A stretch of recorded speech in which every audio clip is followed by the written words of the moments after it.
Hello दोस्तों। तो आज हम बात करने वाले हैं कलेक्टिव सिक्योरिटी के बारे में। यूएन का टॉपिक है ये।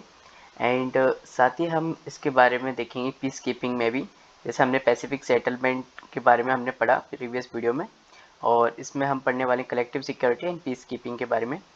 देखो, तो सबसे पहले ना, अगर हम बात करें कलेक्टिव सिक्योरिटी का ना, तो सिक्योरिटी इंश्योर करना वर्ल्ड में कलेक्टिवली, एक तरीके से आप कह सकते हैं कलेक्टिवली नहीं, यूएन के through, by using force.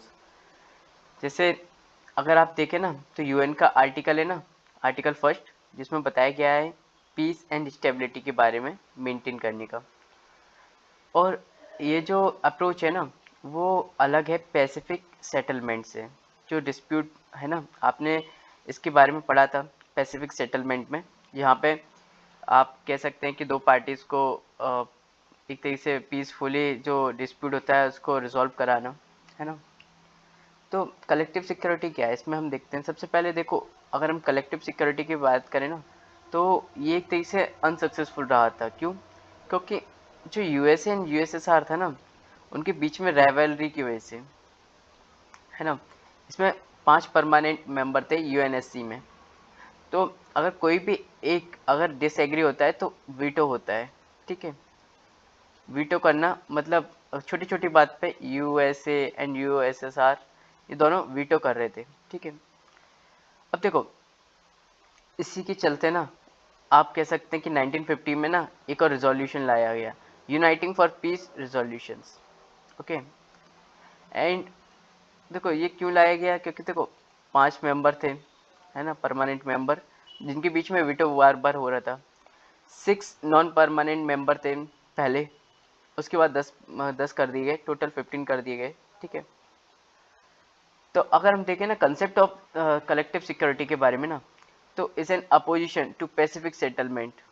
It is implies that the use of force to establish peace, okay, and article 1 of UN charter calls for the collective security as a measure to ensure peace, and security council is a body which has power to take action in this context, okay। Overall UN की जिम्मेदारी आप कह सकते हैं कि जो world है ना, उसमें पीस एस्टेब्लिश करना, इंश्योर करना, है ना। Because of cold war, it is become that difficult to operationalize system through the Security Council. Hence, the UN innovative newly devised and UN under the leadership of USA and operationalizations of collective security. And in case the resolution of Security Council is blocked, then either any 5 members of the Security Council or majority of General Assembly members can call for special sections and authorize action for protection of peace.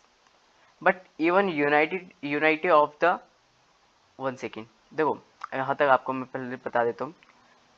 तो अगर हम बात करें ना UN की, तो इसमें देखो ये पहले तो 5 मेंबर्स, पहले 6 मेंबर नॉन परमानेंट हुआ करते थे। और जब तक परमानेंट 5 मेंबर की अगर इजाज़त ना हो तो कोई भी रिजोल्यूशन पास नहीं हो सकता, कोई भी कुछ भी पास नहीं हो सकता। तो अगर हम इसके बारे में चलते ना, तो है ना, उसमें कोई भी कुछ भी हो नहीं रहा था। एंड यूएन को भी काफ़ी दिक्कत आ रही थी कोल्ड वॉर के चलते, क्योंकि सही तरीके से डिसीजन नहीं चल रहा था।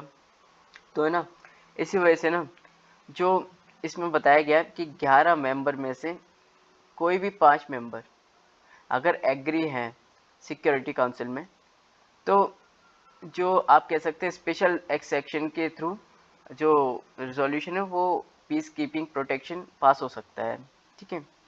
And but even unity for peace resolution was used only for 1 and 2 instances।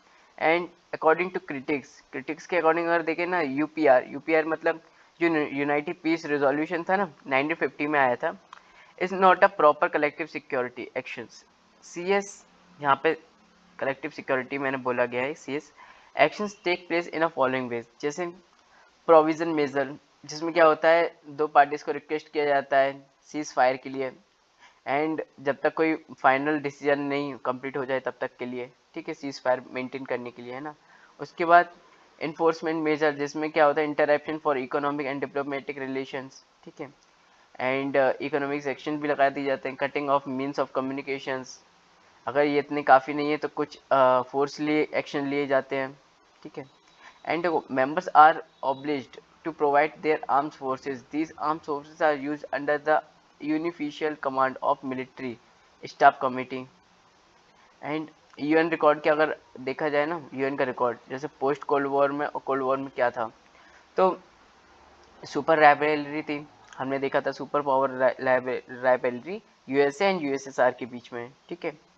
And उसके बाद हम देखें तो प्राइमरी लीड एक्शंस, जो आप कह सकते हैं कि कोरियन क्राइसिस वही एक एग्जाम्पल था, है ना, जिसमें जो यूएन है ना उसने जो अपना रोल किया था, और देखो वो यूएन का रोल नहीं था, यूएसए का था, primary lead action of USA. और जो एक्सपेक्टेशन की गई थी ना यूएन की, वो चीज़ें ना फुलफिल नहीं की गई।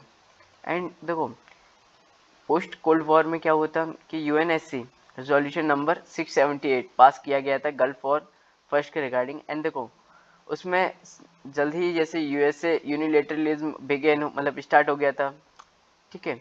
एंड सारी चीज़ें अब यूएसए के हाथ में थी, जैसा यूएसए कर रहा था, और वर्ल्ड वॉर सेकेंड में भी इसका काफ़ी बड़ा हाथ था। तो आप कह सकते हैं देखो कि जो UN record with respect to collective security है ना, अगर हम ड्यूरिंग कह सकते हैं CW मीन्स कोल्ड वॉर, तो in an ideal sense of terms CS system could not be functions during the CW मतलब cold war period and account of superpower rivalry except Korean crisis of 1950 we do not see any other example। Okay मतलब कोई हमने example तो देखा नहीं, सिर्फ Korean crisis आप कह सकते हैं कोल्ड वॉर में। Some experts feel that CS measure during the Korean crisis was not the operations of CS system, rather it was a primarily used by US lead initiative, है ना। और ये initiative, this initiative emerged in the General Assembly under UNIT for peace resolution mechanism, and secondly UN Charter mandated that countries make an efforts to provide a permanent UN army. However, it is could not come into the existence, UN had work through an ad hoc arrangement। मतलब ये जो ad hoc उधारी वाली चीज़ होती ना, उधार पे, वो चीज़ वाली आप कह सकते हैं ad hoc का मतलब। तो यूएन का बहुत सारी कंट्रीज ने बोला कि यूएन की खुद की आर्मी होनी चाहिए, बट ये एग्जिस्टेंस में नहीं आया। और यूएन को अपना जो है ना लोगों की जो दूसरी कंट्रीज की जो आर्मी था उससे काम चलाना पड़ा, एक तरीके से भाड़े की आर्मी, भाड़े के टट्टू होते ना वैसे ही सिस्टम है। यूएन देखो यूएन कुछ नहीं है, सिर्फ पावरफुल कंट्रीज के ऊपर है जो है सो, ठीक है। तो वही चीज़ आप कह सकते हैं कि एड हॉक अरेंजमेंट मतलब मिलिट्री वगैरह लेना एंड है ना एक तरीके से रेंट पे, ठीक है। कोई भी आपको पीसफुली लेना है तो मतलब पीस कीपिंग फोर्सेस, है ना, ये सारे एग्जाम्पल हैं आप कह सकते हैं। बट इसके बारे में हम आगे पढ़ेंगे पीस कीपिंग फोर्सेस के बारे में, ठीक है, उसको छोड़िए अभी। अभी हम इसके बारे में बात करते हैं। तो it is said that super powers revalue was responsible for failure of CS system, ठीक है। तो यूएसएसआर यूएसए एंड यूएसएसआर के बीच में जो राइवलरी थी ना, कलेक्टिव सिक्योरिटी एक तरह से इसी वजह से फेल हुई थी। Since CS system could not come into the existence properly, so another mechanism came into existence, that is peacekeeping mission. Peacekeeping missions were not given in the UN Charter, rather it was an innovative peacekeeping missions emerged out of the implied power of UN, and this is linked with the UN responsibility to ensure peace। अब इसमें properly UN की एक responsibility थी। इसमें आप कह सकते हैं कि एक तरह से जो यूएन के जनरल थे ना, उनके ऊपर रिस्पॉन्सिबिलिटी थी कि पीस एस्टेब्लिश करना, इंश्योर करना। After the end of cold war there was an hope that CS means collective security mechanism would be operationalized properly as new world order had emerged during the Gulf War first, and UN to CS actions and unity among P5 countries lead to once again you relate to UNSC resolutions number 678, है ना।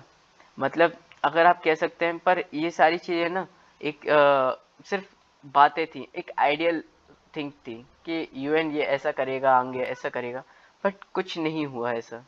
This resolution authorized members countries to use all necessary actions to reverse the occupation of Kuwait by Iraq, and this was the second example in which UN आप कह सकते हैं जो collective security would could complete into existence, and however even at this point of the time it was debatable that was truly a serious actions. आप कह सकते हैं Korean crisis और जो आप ईरान जो कुवैत वाला सिस्टम था, कुवैत जो ऑक्यूपाई किया गया था इराक के द्वारा, तो ये दोनों चीज़ें ना आप कह सकते हैं कि इसमें एक्शन लिया गया है यूएन के द्वारा, ठीक है। And ensure it can be said that security council mechanism, one second, ensure it can be said that a security council mechanism could not be operationalized during the post Cold War, okay, post CW Cold War period properly, and US's unilateralism dashed any such hoped, okay, मतलब जो UN क्योंकि यूनिलेटरलिज्म आ गया था, and जैसे आप जानते हैं Iraq उसको एक तरीके से जो आप कह सकते हैं कि जो कुवैत है ना उसको खाली करने के बाद भी इराक के जो सोल्जर है ना वो मारे गए थे, है ना। तो उस टाइम पे आप कह सकते हैं कि ये एक तरीके से सोची समझी हुई साजिश थी। सऊदी अरेबिया, है ना, ईरान, ये सारी कंट्रीज थे ना ये इसके खिलाफ थे। अब आते हैं पीस कीपिंग ऑपरेशन के ऊपर। तो देखो सबसे पहले हम देखें तो कलेक्टिव सिक्योरिटी फेल होने के कारण आया था, उसके बाद सुपर पावर रिवेलरी थी इसमें भी, बट कुछ इनोवेशन चाहिए थे यूएन को, जैसे employed powers, Suez canal crisis का एक एग्जांपल है इसका, है ना। Concurrence of P5 is not necessary, मतलब P5 का रेडी होना नहीं होना और इसमें उसकी मंजूरी होना इतना ज़्यादा नेसेसरी नहीं है। यूएन सेक्रेटरी जनरल रोल, उनका बहुत बड़ा रोल था ये डिसीजन लेने में। कुछ मैंडेट थे जैसे पीस इंश्योर करना और फोर्स जब तक यूज़ मत करना जब तक सिविलियन अटैक ना करें। लेटर ऑन कुछ और भी आप कह सकते हैं मैंडेट एक्शन किए गए थे इसमें, ओके। तो होप आपको कलेक्टिव सिक्योरिटी आपको अच्छी तरीके से समझ में आया टॉपिक एंड पीस कीपिंग भी। मिलते हैं अपनी नेक्स्ट वीडियो में। Thank you so much.